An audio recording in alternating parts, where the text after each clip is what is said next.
Welcome to Confirmation Bias, presented by the League Ambassadors. NASCAR is proof that all shit shows are not created equal. I'm Kenny Ken, and that's my confirmation bias. I'm Ambassador Junior Blue, and if the sport requires me to wear a diaper, I'm not with it, and that's my confirmation bias.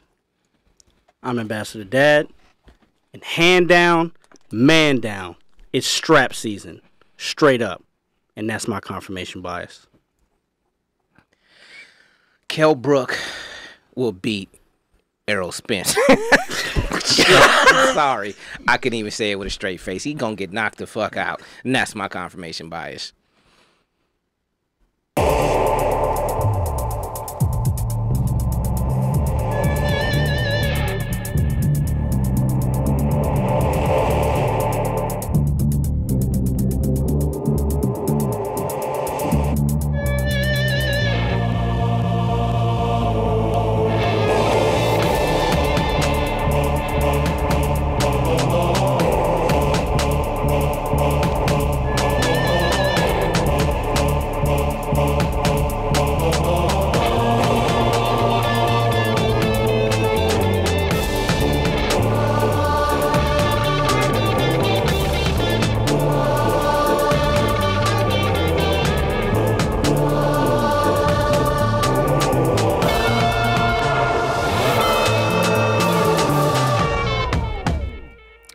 Welcome to Confirmation Bias, presented by the League Ambassadors. As a reminder, you can follow us everywhere on social media. Our handle is @TheLeagueAM.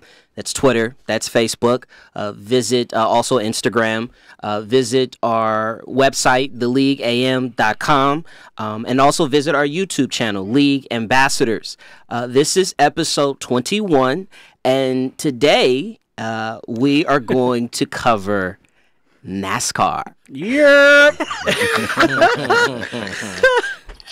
Whole bunch of left turns coming today on today's show. Really fast. The same thing that we did when we had we have a special guest who we're going to introduce in a moment. And the same thing that we did with soccer, where our first show was a trivia contest between the League Ambassadors to show you how much we don't know, but also to learn about the sport as well. And we have a NASCAR aficionado. Red O, can you introduce and tell us about our guest this evening? Well, our special guest today is no other than Pete Giovine. We are very lucky and blessed to have him here. He's going to learn us some NASCAR because we need some learning. Some background on Pete. He is from Toms River, New Jersey. He is now officially an LA native. If you've been here for a decade, you from LA. You can't go back.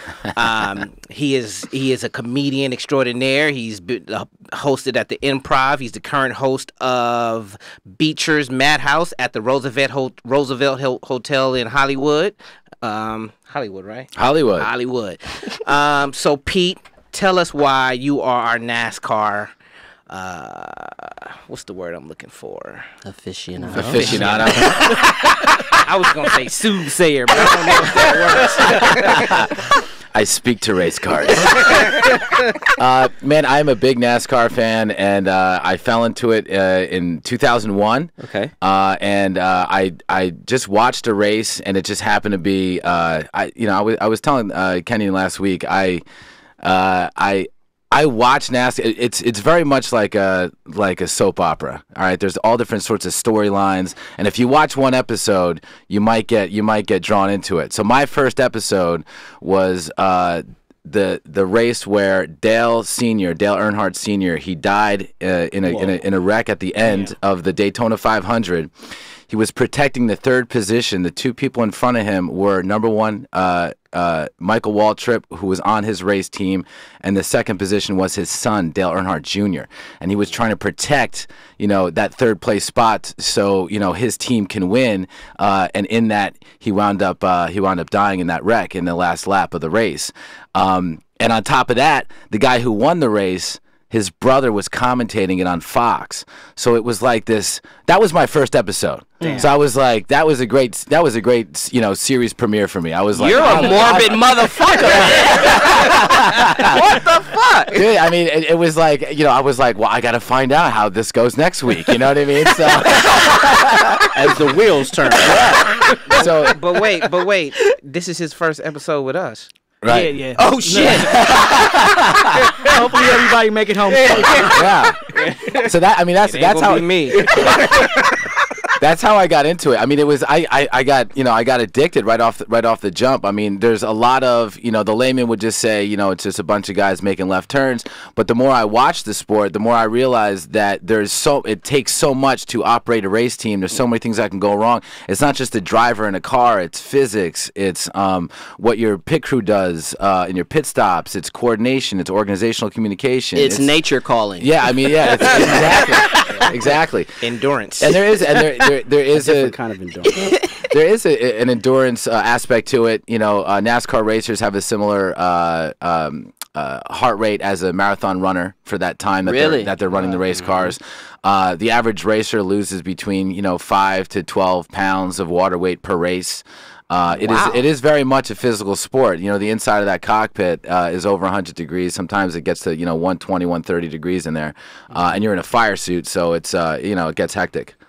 Wow. So yeah, I just got hooked, man. I got hooked. Okay, so tell us a little bit about the history of NASCAR, the who, what, when, where, why, how. Well, okay, so the history of NASCAR, we're taking notes because we got the trivia coming. This gets traced back to the Prohibition era, when guys were bootlegging. Obviously, alcohol was prohibited. You needed bootleggers. Bootleggers, they would get their alcohol out to different distributors, different speakeasies and whatnot, using cars. The cars were modified.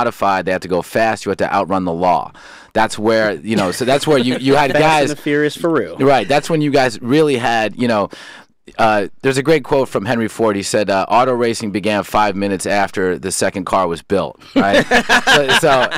so guys were always kind of sort of racing cars, but it was really during that bootlegging during Prohibition, which you had guys really juice up their cars and make it work. Then you had Prohibition repealed in 1933.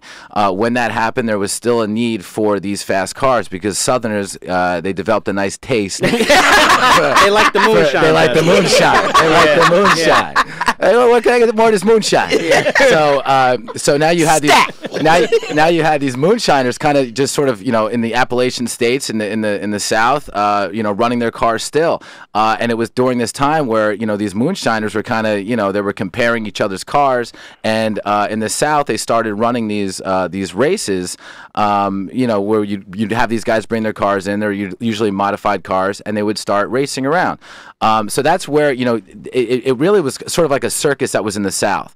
Now, The Godfather, how we got here now, and how NASCAR got to where we are right now. The Godfather is considered this guy Bill France Sr., and he was a guy who sort of unionized everyone. All these race car guys were they would do these like races. A lot of times they'd be burnt off their winnings. Whoever organized the race wouldn't pay them, and it was very, very shady. So this guy Bill France, he pushed to sort of make a league of these racers. He wanted everyone to race stock cars. That way, people watching this can be like, oh, like that's a car that we all drive. So that's where you got that stock car aspect of it. So he conceived NASCAR as we know it in 1948. So you had all these guys coming home from World War II that were just still speed hungry. A lot of those guys. Amongst other things. Yeah. They were definitely hungry. But they developed that sort of that need for speed, if you will, and the NASCAR circuit that was happening in the South sort of fulfilled that for them. So that's how the sport came up. Then you had Richard Petty was a great racer and one of the great families of racing. He was racing in the 60s and 70s and 80s, and he sort of brought the sport through that time. And then the stock cars sort of developed as that time passed. and people really sort of, kind of dug their claws into this idea of, these people kind of getting together and racing. The old guys were hard guys. They were like, they were not using seatbelts. It was no power steering. I mean, these guys are really rough guys. And then as the sport developed, and NASCAR, NASCAR always put a stress on safety and trying to get, put on a good show, but make sure we keep the drivers safe.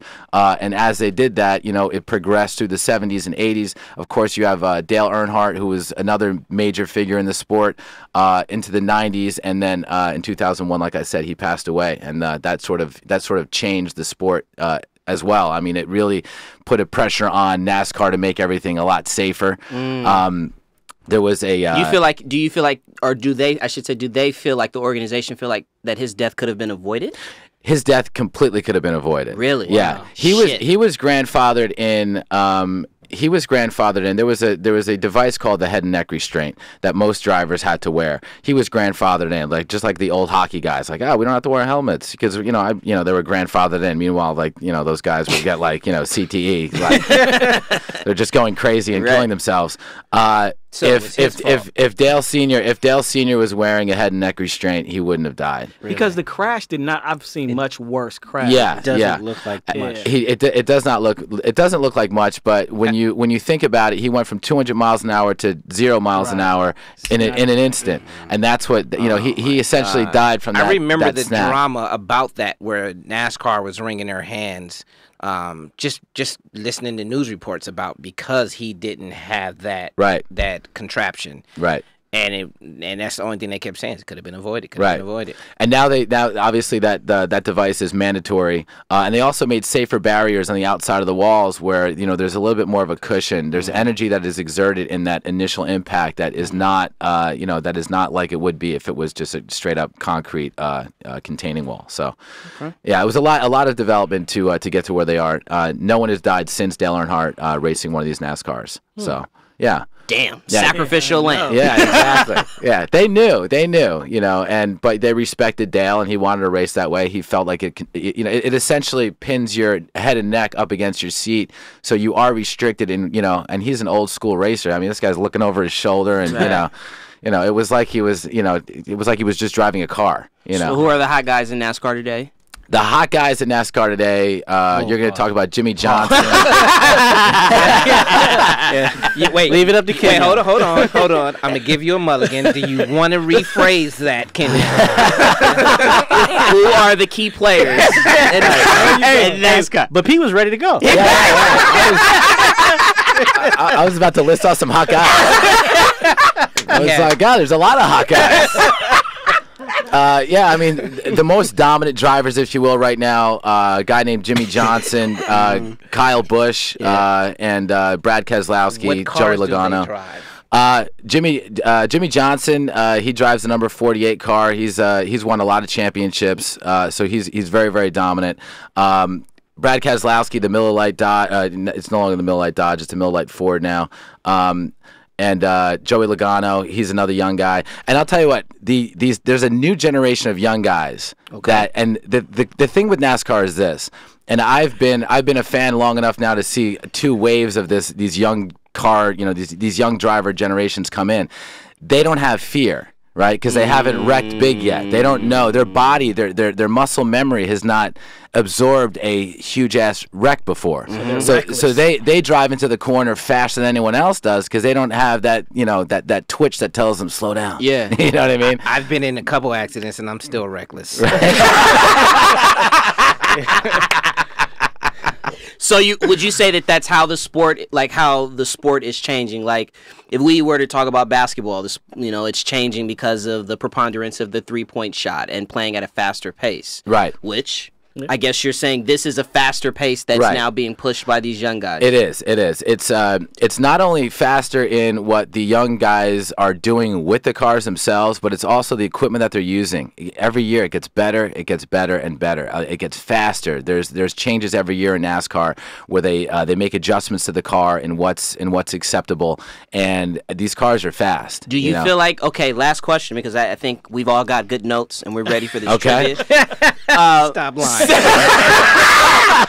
But seriously, do you feel like, because that to me sounds like, I don't know how you guys feel about it, but does it sound like it's a little bit of a slippery slope? Like, how hard are you pushing this? Like, you're driving faster, the cars are getting faster. Do you feel like an Armageddon is headed towards NASCAR? I think, as a fan, I think that because NASCAR puts so much emphasis on safety, it really. I mean, I see wrecks sometimes where you're like, wow, no one's gonna get out of this thing. And then like people pop out in like 2 seconds, and you're like, "Geez, this is amazing," you know. And it is.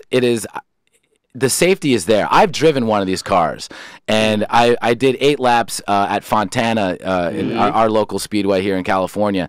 And it was a modified car in the sense that it only let me, you know, the engine would cut out if I went over 150. So my top speed was about 160 in the car. And when you drive, and they'll tell you, my spotters in my ear tell me like, dude, don't let off the gas in these corners. Your instincts are going to tell you to get off the gas. You got to stay in it. And I would stay in it, and you're making these turns at 150 miles an hour around a corner of a racetrack, and all you smell is just burnt rubber. Your tires are getting eat up, and you're just like, I hope this works out. I actually think it'll be better, because it's the same thing as my 5-year-old who can work a iPad better than you know. Right. So these kids are growing up with a different perspective, right? And they're, you know, so I can see things they see things differently. And another thing too, I just want to about the young guys as well. These guys are also they've been practicing on simulators since they were like 10 years old. That's been getting better too. It used to be like you have to show up to a racetrack to understand how the racetrack feels, right? So if you're a young phenom and you know you have some heat, you might get a big race team who has the money who'll put you in a simulator and get you used to a racetrack way early. So by the time you show up, this is not your first run. You've done this. That makes a lot of sense. Yeah, it's crazy. Okay. Well, same drill as last time. Oh shit! We're gonna go around. I'm keeping score.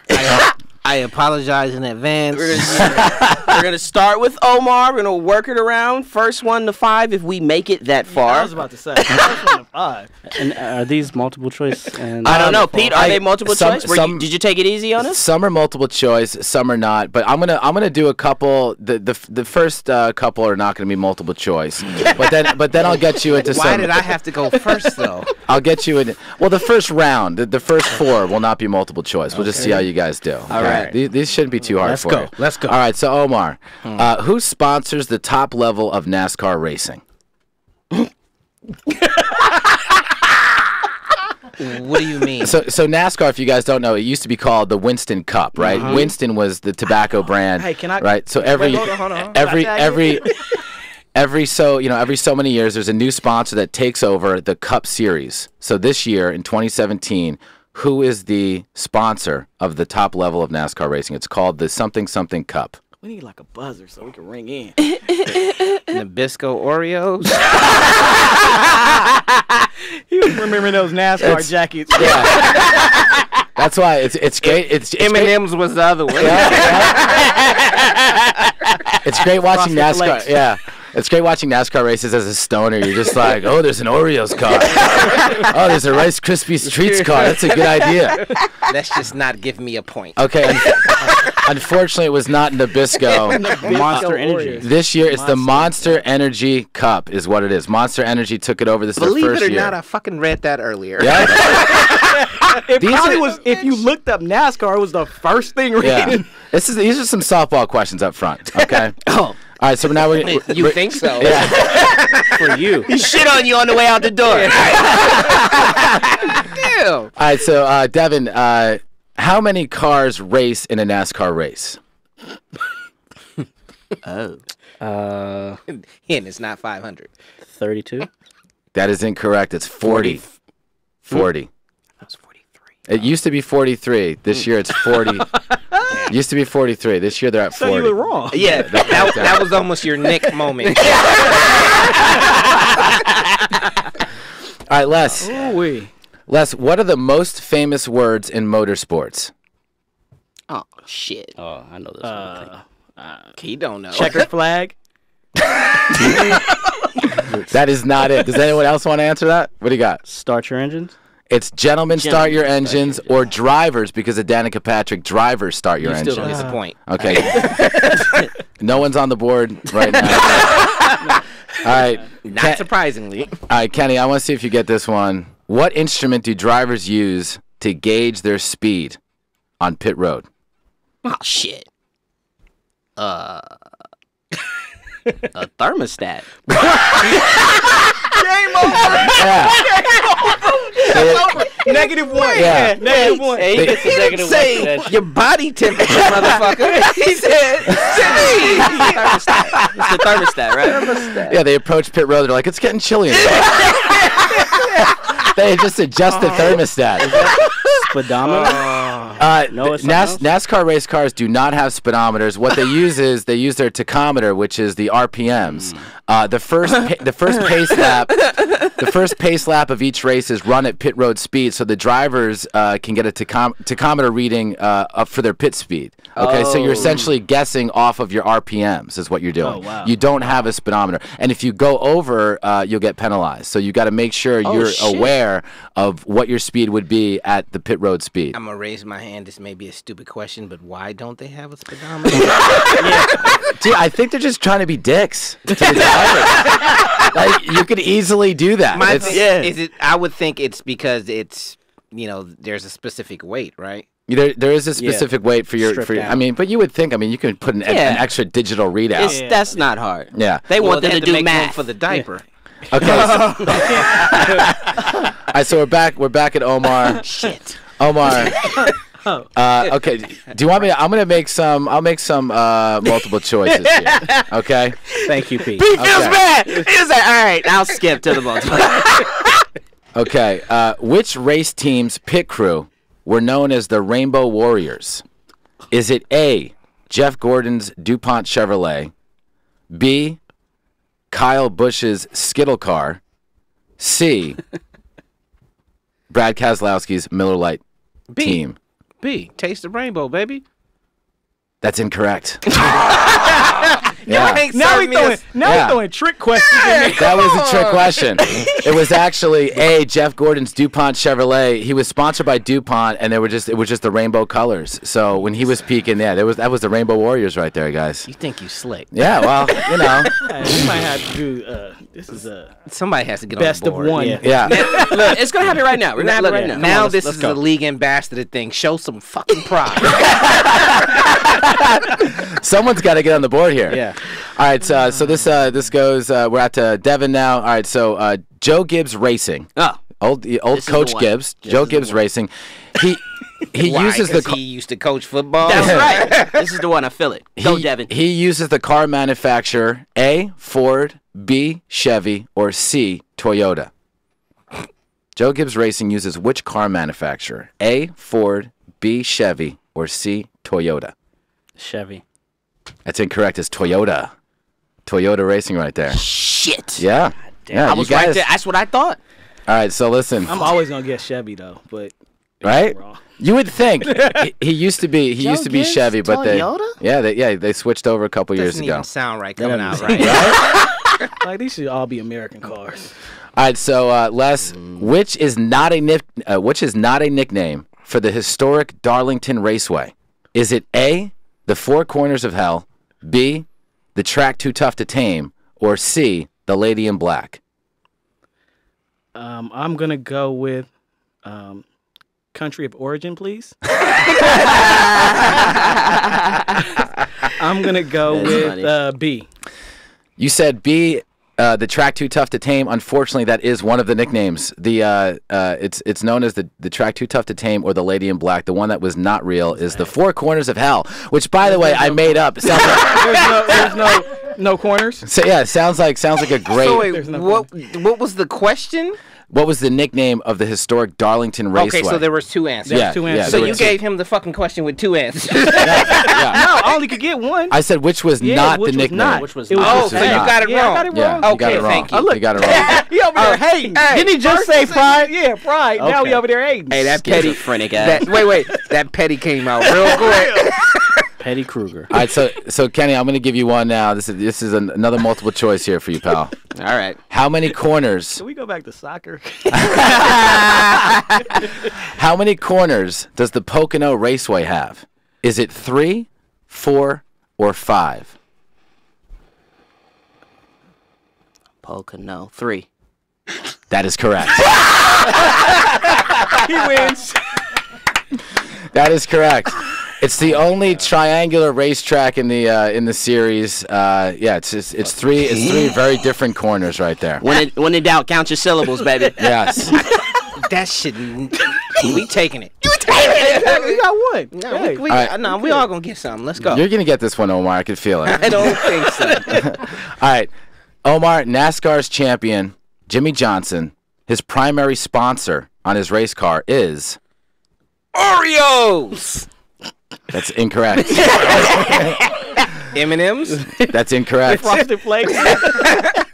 It's Lowe's Home Improvement, the number 48. Oh my God. Yeah, that's a Lowe's. Yeah, dude. That's You've seen that. Well, go to yes, Home I Depot have, anyway. but he threw me off with the "you're going to get it" as if I knew it already. Like you already said it. Yeah, I gotta stop doing any sort of contextual stuff. It's throwing you It guys is off. straight NASCAR for dummies. All right, Devin, how much horsepower does a NASCAR engine have? Is it A, 600 to 700, B, 700 to 800, C, 800 to 900, or D, 900 to 1,000 horsepower? A. No shit. It is. C. It is. Fuck. 750 to It's 790. 800 to 900. Kenny had it. It's 800 to 900. Yes. That's correct. That's correct. So, to be clear, Devin, you did not get that correct. Thank you for clearing that up. I appreciate your candor. All right, Les. Hot topic time. You won. Okay, what's up? All right, It will be if you don't get this. Actually. Les, what color stripe across the rear of a race car signifies a rookie driver? A driver has to have this stripe on the back of their race car for a full year. Is it A, white, B, green, C, yellow, or D, red? I'm gonna go with B, green. No, it's C, yellow. Ken's killing this right now. Killing it, baby. Yeah, Too bad it doesn't count. It don't matter. He already won. I won. yeah. He won. C, yeah, it's definitely yellow. Green would just indicate things are fine.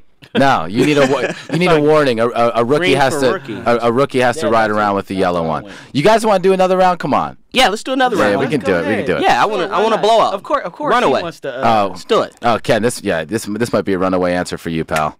What auto part is added to the race car when racing in Talladega and Daytona? a thermostat. See, man, you you can't talk to me about car parts. It's not a caliper, I'll tell you that. It's not a caliper. But think about it. Think about it. It's not like a technical crazy. You've heard this term before.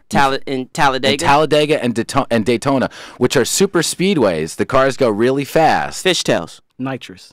Fishtails? Nitrous. Is that your answer, fishtails? Fast and the Furious 9. Nitrous. The answer is restrictor plate. Restrictor plate races. So basically, what happens He's is never heard that before. Did you see my face on fire? It's like, nah. a restrictor plate is a steel plate they put on top of the carburetor. It just has 4 holes in it. It restricts the air that comes into the engine to I keep have all the actually engines. seen that. Yeah, Ricky Bobby, Talladega Nights. That's restrictor plate racing right there. If you ain't first, you last. Let's keep it going. All right, here we go. Omar. Hold on. Let me get some good ones here. I want you to be able to get. You know what a good one is. All right. That's what. Omar, Yes. what was Dale Earnhardt's nickname? Is it A, the Oh, Executioner, there you go. B, got the it. Annihilator, C, the Intimidator, Yes, you do. or You know D, this. the Terrorizer? You know this. Can you repeat the answers? Yes, please? these are the nicknames. gonna Possible start buzzing nicknames in. for Dale Earnhardt. A, the Executioner. Oh, that sounds nice. B, the Annihilator. That's a little long walk to the park on that one. C, the Intimidator. Ooh. Or D, the Terrorizer. I'm gonna go with B. He gave you the answer. He gave you the answer. Gave you the See, answer. It he was looked C. right at you and said, "The The Intimidator." Intimidator. Yeah, he was very intimidating. I don't cheat. Yes. All right, Devin, let's see how you do on this one, Dev. All right. Okay, here we go. All right. What color flag indicates 1 lap left in the race? The checkered flag. Oh my God, motherfucker! It's the that's last the last flag. Even I know the that win. one. That's the win right there. The checker. We're gonna let you re-answer this. Make it multiple choice. All right, I'll make it multiple choice. Oh, my God. Okay, what color flag indicates 1 lap left in the race? This is embarrassing. Is it A, green, B, yellow, C, white? C. That's correct. Yes, it's white. It's a white flag. That's 1 lap to go. Does he get a point for that though? I'm gonna get it. I got a multiple choice. It's fine. You just See, he don't want to be tied. That's the problem. Look at Petty Wop over there. Ask Les his question so we can get it. All right, Les, who is the current NASCAR champion? Oh shit. Jimmy Johnson. That's correct. Okay. There we Kenyon go. for the win. All right, For my the win. man. This is it. Are you For ready? all the money. All right, this is for you. Kenny, you ready? Yes. What retired NBA player currently co-owns a NASCAR racing I team? know that. Mr. Is it Mr. Brad Daugherty? That's correct. Mr. Brad Daugherty. Well, that was fun. Yeah. That was awesome. That was really awesome. 2-1. That's all we got. You can take my point off. So we got 4 right out of 12. Yeah. Yeah. ish. Well, you got to start somewhere, guys. Are Yeah. they shooting threes these days? I thought you guys did great. Thank you. Yeah. Thank you, Pete. Yeah. Thank you. Golf clap for Pete. Yeah. I We will tried to not definitely- make it too hard, guys. I'm sorry. Maybe I should have been like, hard. We just don't know. how many tires are on a race car? We might have fucked that. We might. I'm thinking shit. So we'll see you next week, Pete, where we're going to have our questions for you. They're going to Awesome. be very oddball questions, or some of them may be actually pretty straightforward. Just, again, the whole point of this is to gain an understanding of a sport that is not necessarily mainstream. Yep. But we here at the League Ambassadors, we aim to be sort of that sports resource for fans, all across the world. So we thank you so much for... By the way, the Yep. audience said they won. Said they won. Oh, man. Well, before we get out of here, guys, we've got to talk about The sweet science. about the sweet science of boxing, folks. The boxing has been on a good run. There's a couple of more fights that have since been announced since the last time we've kind of pumped up boxing. There's also a great article in Sports Illustrated that if you used to be into boxing, you should read this article to get you excited about what's happening right now. I think probably one of, if not the biggest fight of the year is happening this Saturday in Sheffield, right? In Sheffield, England. Sheffield. Welterweight bout, championship bout, 147 pounds. We've got Mr. Errol Spence versus Mr. Kell Brook. What else is there? What is there? Devin, how would you describe this fight? Man down. Strap up. It's strap season. It's strap season. I would say I think these are the 2 best welterweights in the world right now. I think that we've all been waiting for Errol Spence to take that step because we see the goods. We want to see if he can actually come to fruition. Kell Brook's a pretty good test, but I think the weight coming off of that layoff with the injury and making a lot of big deal about the weight. He in his last fight he fought. Thank you, and that's what is making me nervous because he is making too much of he peacocking too much about it, which means he lying. He lying. Right. So it's gonna be a knockout. I think everybody feels that because it's across the pond. If it goes to the cards, Yeah, he kind of has to knock him out. yeah. Or it just has to be Or ass whooping. Ass whooping from bell to bell every ring, every round. And I think, I don't think it'll be that. So he kind of has to knock him out because Kell Brook is good. We making it seem like it's gonna be a fight where he's just getting destroyed. Nah. That's a bad man. No. But I we think just it's a think pick-em Errol fight. Spence is the bad man. Yeah. I think it's a pick'em fight. I think that although Spence is very technically sound and he does what he does very well, sit down on his punches, stay behind the stick, work the body, Kell is a little bit more dynamic than him. He has more tools in the shed, but what Errol does well, he does well. Right. And I think there's something to be said, and I think this is what's going to be interesting. There's something to be said about standing in front of another great fighter that forces you to maybe pull out more tools. We got to see tools from Kell Brook when he went against GGG. We got to see some tools when he went against Sean Porter when he elevated his level of competition. This will be the best fighter that Errol Spence has faced,